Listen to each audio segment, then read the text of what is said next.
Hello students, let's read the problem. And it says, Salt Lake City had a snowstorm. They had 8 inches of snow in 4 hours. Draw a graph that represents the unit rate of this situation. So they want me to find the unit rate.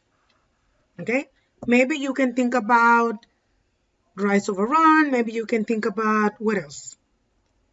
The slope of a line. Okay, very good. Right now, remember that when we talk about unit rate, what also needs to come to your mind is gonna be the word uno, which means one in Spanish. Okay, so keep that in mind because that's gonna help us for the question later on. Okay, so what else do I have here? Well, it says that they received 8 inches of snow in how many hours? In 4 hours, right? Okay, so that's going to be the rate that we're going to be using, right? Now that happens in 4 hours. So more than likely, I'm going to need to find out how many inches of snow they got in maybe 2 hours. And of course, definitely we're going to need to know how many inches of snow they got in only 1 hour. And that will be my unit rate. Okay, now let's look at the graph. If you notice in my graph, there's no labels.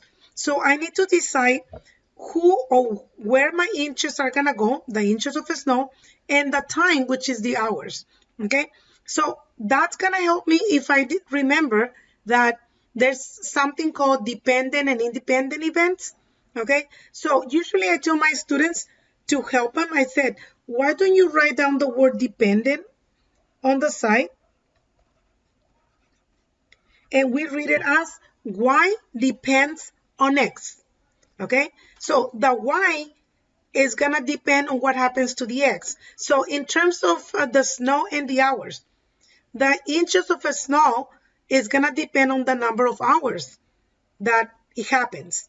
Is that right? So therefore, my y is gonna represent my snowfall in inches, of course, and my x will represent the time. And the time for this problem is in hours. Okay? So let's move on to the question. So now I know that I'm gonna find the change of the y over the change of the x. And remember that the y is the snowfall. How much snow do we receive? And the x is the hours that it takes for that snow to happen, right?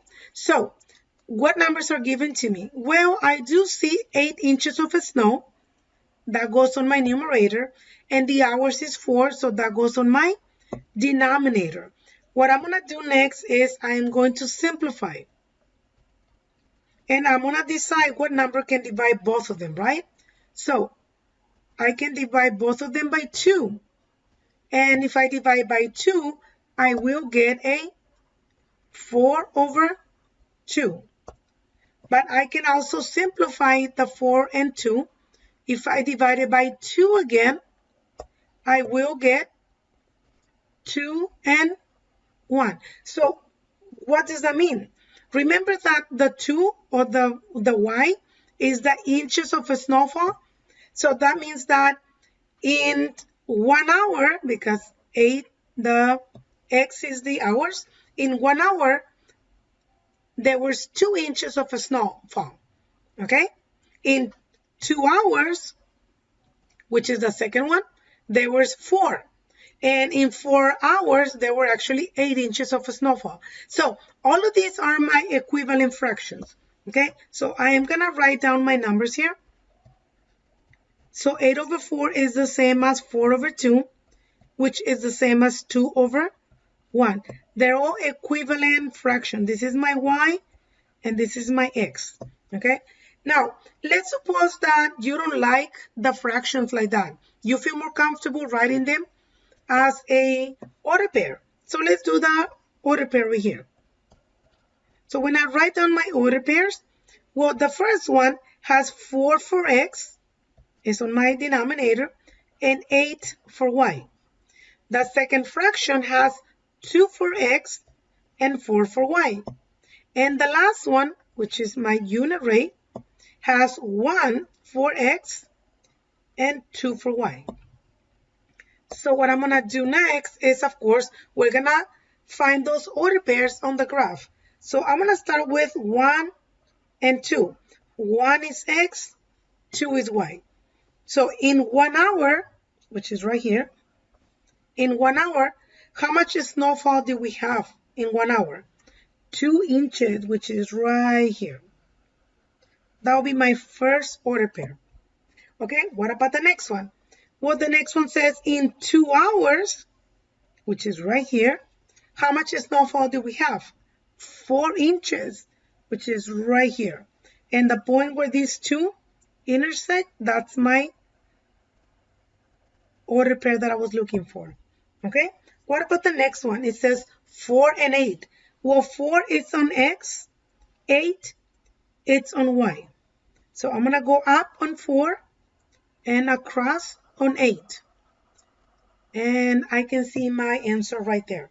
Okay, now the question here was, what's the slope? Now remember that a slope can also be determined by rise over run. And I want you to look at 2 and 1. 2 will be your rise and 1 will be your run. And this is my slope because it's in my simplest form. So I'm going to go 2 up and 1 to the right. So look what I'm going to do here. 2 up, 1 to the right. I do reach the point. And you know what? This is excellent because it looks like there's a point that is missing. So we're not just going to put it anywhere.